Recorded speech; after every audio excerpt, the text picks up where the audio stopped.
मणिपुर में दो समुदायों के बीच हुई हिंसक घटनाओं ने देश को झकझोर कर रख दिया। जिस तरीके से मणिपुर की बेटी को निर्वस्त्र कर घुमाया गया, उसके शरीर को वेट टच किया गया, सामूहिक बलात्कार किया गया। घटना लगभग 3 महीने से चल रही थी। मणिपुर के मुख्यमंत्री मौन रहे। इसी बीच एक वीडियो वायरल होता है, तब जाकर मुख्यमंत्री शर्मनाक बयान देते हैं कि यह घटना है। ऐसी सैकड़ों घटना मणिपुर में हुई हैं। फिर भारत के प्रधानमंत्री नरेंद्र मोदी का बयान आता है कि मुझे बहुत पीड़ा है, मैं बहुत क्रोधित हूँ, मैं बहुत दुखी हूँ, पर विपक्ष इस पर बात नहीं करना चाहता है। इस पर supreme court chief justice DY Chandrachud ने कहा कि भारत सरकार मणिपुर हिंसा पर विचार नहीं किया तो मैं खुद एक्शन लूँगा।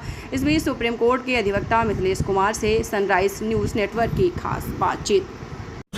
नमस्कार, मैं हूं शिवनाथ सैनी और आप देख रहे हैं सनराइज न्यूज़ नेटवर्क। और मेरे साथ अभी बात करने के लिए सुप्रीम कोर्ट के एडवोकेट हैं मिथिलेश कुमार जी। तो इनसे जानते हैं, सुप्रीम कोर्ट के एडवोकेट हैं, तो इनसे जानने की ये कोशिश करते हैं कि मणिपुर में जो महिलाएं हैं उनके साथ जो घटना घटी, उनको नंगा परेड कराया गया, उस पर जो प्रधानमंत्री मौन है और सुप्रीम कोर्ट जो DI जो जस्टिस है चंद्रचूड़ है, उनका कहना है कि अगर प्रधानमंत्री या भारत सरकार इस पे हस्तक्षेप नहीं करती है तो उसका मैं करता हूं। तो इस पे हम जानने की कोशिश करते हैं मैं मिथिलेश कुमार जी से। और जैसा कि देखते हैं मणिपुर की जो घटना घटी है, जिस पर सुप्रीम कोर्ट के जो जस्टिस है DY चंद्रचूड़, तो उनका कहना है कि अगर वो नहीं सरकार जो है केंद्र सरकार हस्तक्षेप करती है या एक्शन नहीं लेती है तो मजबूरन मुझे एक्शन लेना होगा। इस पर क्या कहते हैं सर? देखिए, ये जो घटना आप बता रहे हैं ये 4 मई 2023 को हुई थी, जिसका वीडियो वायरल अभी रिसेंटली हुआ है। मणिपुर में 2 समाज के लोग हैं, एक मैती है, कुकी करके है। मैती समाज जो है, मैती समाज से जो हमारे वहाँ के मुख्यमंत्री हैं उससे बिलोंग करते हैं, और कुकी समाज जो है वहाँ के जो है वो उनकी जो जनसंख्या है वो कम है मैती के अपेक्षा में। तो वहाँ पे एक पोलराइजेशन की राजनीति की जा रही है अभी हमारे केंद्र सरकार के द्वारा।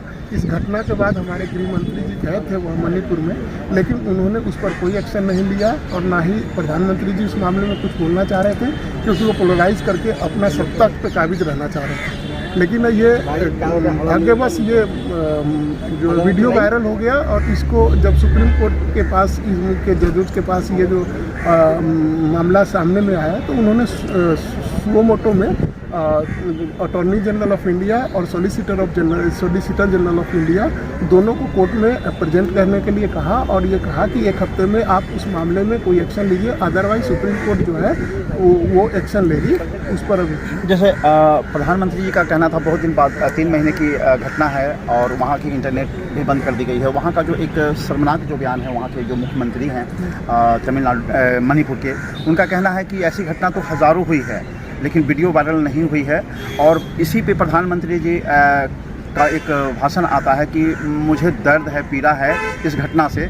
तो इतने दिन बाद जो इस मामला को दबाया गया, उसको कैसे देखते हैं सर आप? देखिए, जहाँ तक मेरा मानना है कि ये दर्द, मेरा पीड़ा जो प्रधानमंत्री जी को, जो अपोजिशन वाले ने इस मुद्दे को उठाया और सुप्रीम कोर्ट ने सुओ मोटो कॉग्निजेंस लिया, इसके बाद प्रधानमंत्री जी को वो भाषण दिया उन्होंने। उनको कोई पीड़ा होती तो, क्योंकि गृह मंत्री जी वहाँ पर जाकर के और वहाँ पे कैंपिंग किए थे और उनको सारा बात का जानकारी जरूर होगा, क्योंकि वो भारत के गृह मंत्री हैं। उसके बावजूद भी उन्होंने उस पर कोई एक्शन नहीं लिया। और मणिपुर की जो घटना है वो सभ्य समाज के लिए नहीं है। घटनाएं होती हैं, इससे कोई मना नहीं कर सकता, लेकिन जिस तरीके से वहाँ एक दूसरे समाज पे जो स्ट्रगल चल रहा है, और राजनीति पार्टी अपना जो भाजपा खास करके वो अपना राजनीति रोटी सेक रही है और वहाँ पे पोलराइज करके सत्ता में बना रहना चाहती है। ये घटना और ऐसे घटनाएं जो समाज में घटना घटती है वो दोनों को एक साथ नहीं जोड़ सकते। मोदी जी का देख रहे हैं कि वो क्या कहते हैं राजस्थान से, और उस घटना को कलकत्ता से ऐसे जोड़ के देख रहे हैं कि वहाँ भी घटना घटती है। नहीं, ये सिर्फ मुद्दा को डाइवर्ट करने का कोशिश किया जाता है। हमारे भारत में लोकतंत्र है और लोकतंत्र में इस तरीके का घटना नहीं होना चाहिए। क्योंकि आपको थोड़ा सा फैक्ट जो हमारे संज्ञान में उसको बताना चाहता हूँ कि कुकी समाज के 5 सदस्य जो है रात में उनके गांव में अटैक किया गया था मैती समाज के लोगों के द्वारा, और वो पूरे मतलब दल बल और आर्म्स के साथ वहाँ पहुँचे थे। ये लोग जान बचा करके भाग रहे थे, जिसमें से 5 सदस्य भागने में कामयाब हुए थे गांव से। और उसके बाद पुलिस पेट्रोलिंग से जब उनका सामना हुआ तो उन्होंने अपनी सारी बातें बताई, और वो पुलिस पेट्रोलिंग उनको थाने लेके जा रही थी। इस बीच में मैती समाज के जो उग्र किस्म के लोग थे जो इस तरह की घटना को अंजाम दिया, वो वहाँ पर लेकर के और उसको पुलिस वाले के प्रोटेक्शन से अपने लेकर के इस तरह की घटना दिया गया। तो ये failure of law and order भी है। तो कानूनी तरीके से देखा जाए तो लॉ एंड ऑर्डर जब फेल्यूर हो जाए तो समाज में फिर बचता कुछ नहीं है, सरकार रहने का कोई औचित्य नहीं है। ये तो मोरालिटी ग्राउंड पे है। आज के डेट में देखिए कि राजनीति किस तरीके से चल रही है कि हमारे नेताओं के पास कोई मोरालिटी नहीं है। पहले के समय में हमने देखा था, जब हम बचपन में देखते थे कि नेताओं के पास मोरालिटी होती थी और वो रिस्पॉन्सिबिलिटी लेते थे। एक रेलवे की दुर्घटना हो जाती थी तो हमारे मंत्री त्यागपत्र देते थे। अब वो ऐसा चीज़ नहीं रहा। अब सिर्फ सत्ता की राजनीति, हिंदू मुस्लिम और पोलराइजेशन की राजनीति रही। जैसे आपने राजनीति की बात कही सर, तो राजनीति में जैसा कि आप देखें कि नरेंद्र मोदी जी जो भारत के प्रधानमंत्री है, उन्होंने कहा है कि जो भी विपक्ष लोग हैं उनकी आवाज़ को बंद कर दी जाती है। जैसा कि आपने देखा आम आदमी पार्टी की जो प्रवक्ता थे संजय सिंह जी, उनको भी आज सदन से आउट कर दिया गया। वैसे राहुल गांधी पे कर दिया गया। इसमें आपके जो सुप्रीम कोर्ट के जस्टिस हैं D.Y. चंद्रचूड़, उनका काफ़ी एक्शन है, उस पर डेट भी दी गई है। उस पर क्या कहना चाहेंगे सर आप? देखिए, ये हमारे चीफ जस्टिस हैं D.Y. चंद्रचूड़, उनके बेंच में ये मैटर नहीं है। ये हमारे जस्टिस गवाई के कोर्ट में है। और जब ये मैटर सुनवाई के लिए आया था तो क्योंकि गवाई हमारे जस्टिस गवाई हैं, उन्होंने खुले कोर्ट में दोनों पक्षों के सामने कहा कि मेरे फादर कांग्रेस के लोगों से जुड़े हुए थे और मेरे जो भाई हैं वो भी अभी कांग्रेस से जुड़े हुए हैं, तो क्या मुझे इस मैटर को सुनना चाहिए कि नहीं सुनना चाहिए। इस मैटर पर दोनों पक्षों ने कोई आपत्ति नहीं जताई, तो इस मैटर को 4 अगस्त के लिए अर्जन कर दिया गया। सर, एक आखिरी सवाल, जैसे विपक्ष की आवाज़ जो केंद्र सरकार बंद कर देना चाहती है, विपक्ष को बोलने नहीं दिया जाता है सदन में, तो क्या इंडिया जीतेगा या एनडीए जीतेगा? ऐसा क्या कैसे जीते कोई भी, हमारा कहना है कि लोकतंत्र जीते, चाहे इंडिया जीते या एनडीए जीते। लेकिन अभी जो हम सरकार को देख रहे हैं, एक लीगल प्रैक्टिशनर होने के नाते जिस तरीके से चल रही है वैसा नहीं। हमारे विपक्ष जो है, विपक्ष एक पार्ट ऑफ पार्लियामेंट है और उनका भी आवाज़ उतना ही मैटर करता है जितना कि एक सत्ता पक्ष को।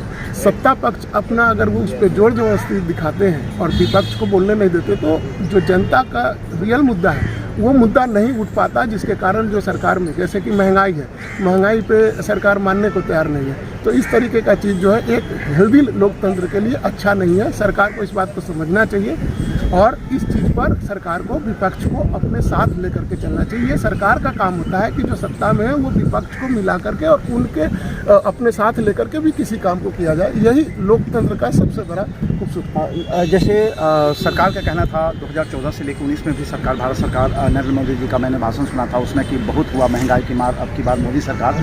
तो इससे पहले मैंने 200 रुपये टमाटर और 200 रुपये किलो हरी मिर्च, मैं अभी गाँव गया हुआ था, उसमें देखा कि हाट में 200 रुपये किलो हरी मिर्च मिलता है। तो ये महंगाई को कैसे देखते हैं सर आप?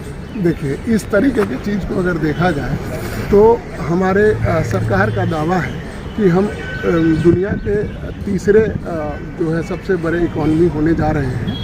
लेकिन सच्चाई अगर देखा जाए तो पर कैपिटा इनकम में हम गरीब देशों से भी बहुत पीछे हैं। दूसरी बात, और पहली बात, हमारा 140 करोड़ का जनसंख्या है। इस जनसंख्या में हमारे प्रधानमंत्री जी टीवी पे आकर और भाजपा के जो है नेता लोग बोलते हैं कि हमने 80 करोड़ जनता को अनाज फ्री में दिया। वैसे लोगों को अनाज फ्री में दिया जाता है जो जिनके पास खाने का इंतज़ाम नहीं और अपना खुद का इंतज़ाम नहीं कर सकते।